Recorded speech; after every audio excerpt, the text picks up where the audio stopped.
Chapter 18 is the hip. As you can see, this is a picture of the lower extremity, so you need to know these bones. We will talk more about the leg and the foot, as you see on the right here, more in Unit 3.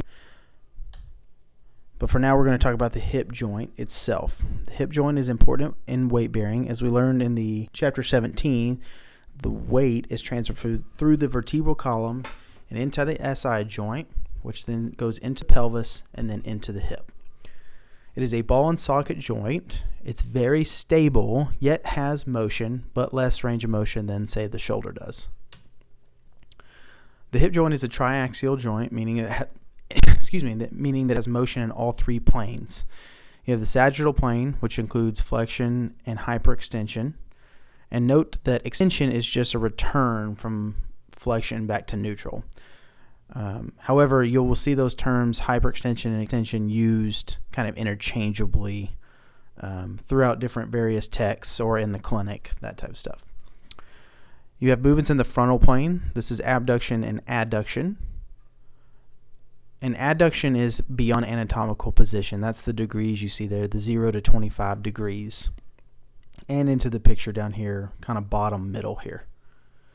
You have motion in the transverse plane, that is lateral rotation and medial rotation. You will also hear that as external rotation or internal rotation. Those terms may be used interchangeably as well. The open pack position of the hip joint is 30 degrees of flexion, 30 degrees of abduction, and a small degree of lateral rotation. Open packed is just when the joint is at its loosest position. The arthrokinematics of the hip joint is a convex on concave articulation where the head of the femur glides in the opposite direction from the distal end of the bone. You can see that a little bit more detail in your book where it talks about that. And that is on page, on page 299 in your textbook. Basically, this kind of explains how the hip joint is able to move, where you get a roll and a glide of the femur in the acetabulum of the pelvis.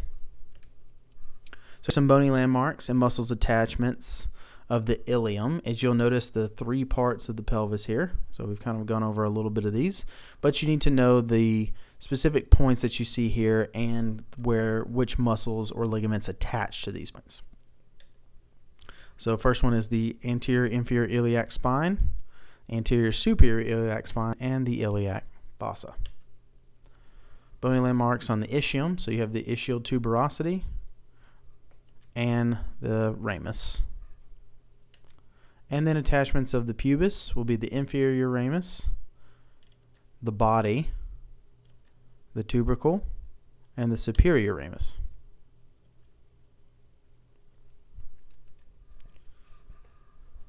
And then this is kind of the landmarks from a combination of the ilium, ischium, and pubis. You have the greater sciatic notch, the acetabulum, and the obturator foramen.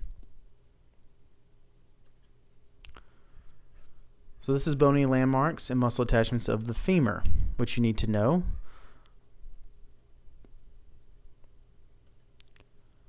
So which of the femur bony landmarks are located on the lateral aspect of the femur? And then which of the femur bony landmarks are located on the medial aspect of the femur? And then here are the answers. Make sure you memorize exactly where the bony landmarks are on the femur, as they are important, like I said, for muscle attachments, ligament attachments, etc. Here's the femur continued. All right, another quick question. Are the medial and lateral femoral condyles convex or concave?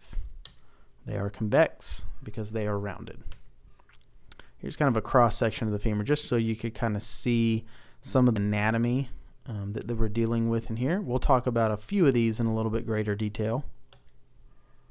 But first we're going to talk about the angle of inclination. So the angle of inclination is normally about 125 degrees here. So you see this middle line right here, that's the kind of normal angle inclination. It's formed by the angle between the shaft of the femur and the neck of the femur. When you go greater than 125 degrees, this is what's called coxavalga, and it can make the limb appear longer than it really is. On the flip side, if you have less than 125 degrees, you have what's called coxavera, and that makes the limb appear shorter than what it really is. All right, quick note on the tibia here. The tibial tuberosity is the point that we're going to deal with regarding the hip, because it serves as an attachment for the quadriceps via the patellar tendon. The tibia itself will actually be talked in more greater detail in the next chapter when we cover the knee. So back to the hip, we're going to talk about the joint capsule now. It's strong and thick and covers the hip in a kind of a cylindrical position here. It attaches proximally around the lip of the acetabulum and distally around the neck of the femur. It kind of forms a sleeve that encloses the joint and most of the femoral neck. The acetabular labrum increases the depth of the acetabulum. It's fibrocartilaginous, located around the rim, and surrounds the femoral head and assists in holding the head in the acetabulum. So we're going to talk about the ligaments of the hip joint. The most important of these ligaments is the one called the iliofemoral ligament. It's also called the Y ligament because of its shape, but it reinforces the capsule anteriorly from the anterior inferior iliac spine. It splits, attaches to the intertrochanteric line, excuse me for that, and it limits hyperextension. This ligament is very important because it can help a person who has had an injury maintain upright posture with little to no muscle strength if the hips are hyperextended, which you'll see here in just a few minutes, or right now. This is kind of the application of it. Okay, the next one is called the pubofemoral ligament. It spans the hip medially and inferiorly and limits hyperextension and abduction. Next is the ischiofemoral ligament, and it covers the capsule posteriorly, but also limits hyperextension and medial rotation. Note that this is a posterior view down through here. So kind of an overall summary of the hip ligaments. They all attach along the rim of the acetabulum to the femoral neck. And they cross the hip joint in kind of a spiral fashion, which results in limiting hyperextension and allows hip flexion. This is why you have more available range of motion for hip flexion than you do for hip hyperextension. And again, this enables standing upright without the use of muscles. So for an example, somebody with a spinal cord injury that has from a certain level down, these people are actually able to still stand upright with little to no muscle control.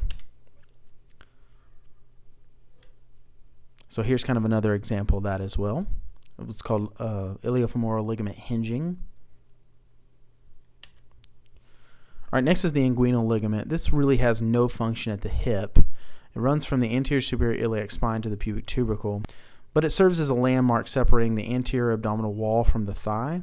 So when the external iliac artery and vein pass under this ligament, their names change to the femoral artery and the femoral vein. All right, we're going to start with the iliotibial band. It's a long tendinous portion of the TFL muscle,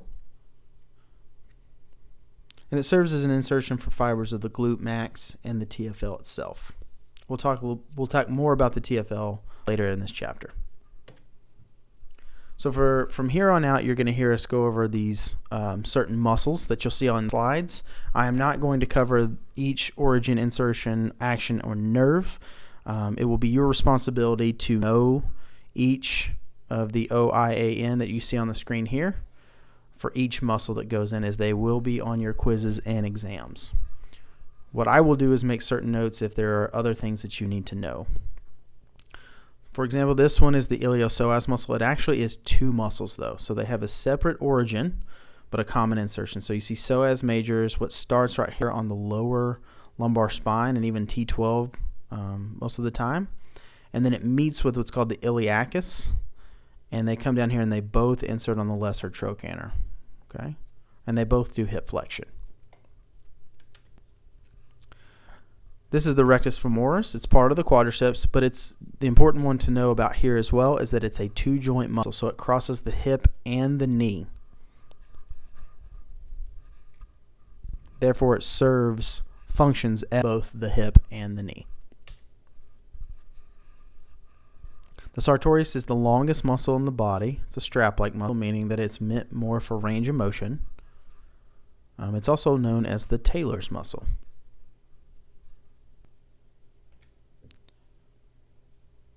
This is the pectineus. And these next three are going to be your hip adductors. Note that the adductor longus is the most superficial of these, and the tendon is actually palpable in the anterior medial groin region. Adductor brevis, brevis meaning the short or shorter. It's deep to the adductor longus, but it's superficial to the adductor magnus, which is next here. The adductor magnus is the largest, most massive, and deepest of the hip adductor muscles. There is an opening or hiatus in the distal attachment between the linea aspera and the adductor tubercle. This is where the femoral artery and vein pass through the opening, and after they pass this, they change their name to the popliteal artery and vein. And now here are their attachment points, nerve, and action of the adductor magnus. Next is the gracilis. Also note that it is a two-joint muscle as well, crossing the hip joint and the knee joint, though it does not do very much for the knee joint itself. Alright, the glute max. The glute max is a large, one-joint, quadrilateral-shaped, thick superficial muscle, and some fibers that attach to the iliotibial band as well. The glute max is specifically important because it is a very large and very functional muscle for everybody. When you are sitting in a chair and you go to stand up, or vice versa, you stand up to sit down, which is a functional activity, the glute max is a very big component in that to be able to do that. It is also a big component for us to be able to do things like rolling over in bed and various other activities. The deep rotator muscles are comprised of 6 deep, mostly posterior muscles spanning the hip joint in a horizontal direction. The only one not pictured on this slide you see here is the obturator externus. However, there is a picture of it in your book.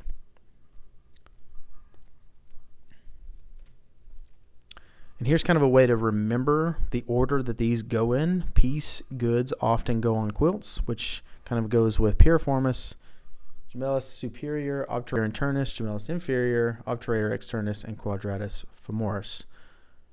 Piriformis is highlighted in red because this is probably the most important of these 6 muscles, which we'll talk about right now.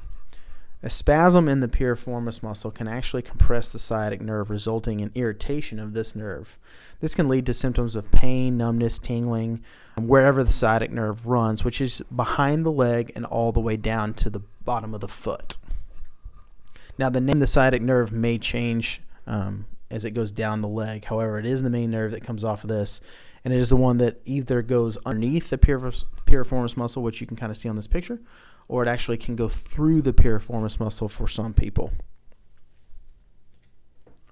All right, moving on to the hamstrings. Hamstrings are the posterior thigh muscles. They are all 3 two-joint muscles except the short head of the biceps femoris. The ischial tuberosity is the common origin, and it is the semitendinosus, biceps femoris, and the semimembranosus. Here's the semitendinosus.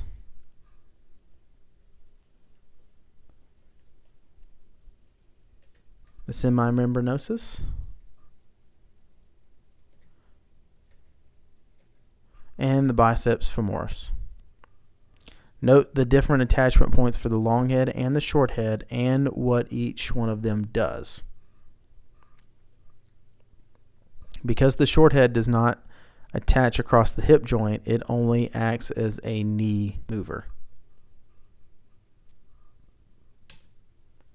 Our next is the glute medius. It is a triangular shaped muscle, and it's important because this is what gives us the control to control the lateral pelvic tilting. The glute medius holds the pelvis level in the frontal plane during walking. Weakness by this muscle is given away by the demonstration of a lateral pelvic tilt. So if you go back to the pelvic girdle chapter where we talked about how to perform a lateral pelvic tilt, this is happening because you're letting the control go of the gluteus medius muscle on the side that you stand on.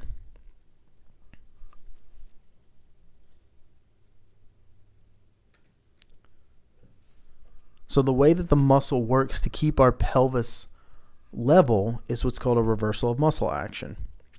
The right hip abductor, or the glute med, contracts to keep the pelvis steady when the left leg is lifted, as you see in this picture. When the right hip abductors, or glute medius, is weak, the left side of the pelvis drops. All right, next is the gluteus minimus. It's deeper and inferior to the gluteus medius.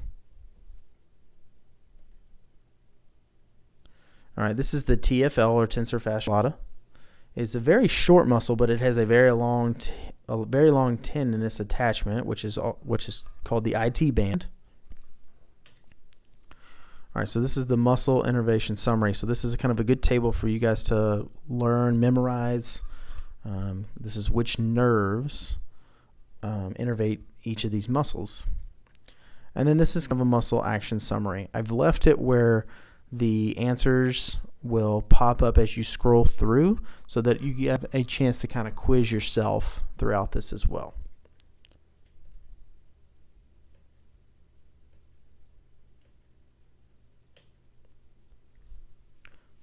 And then same thing with this slide as well.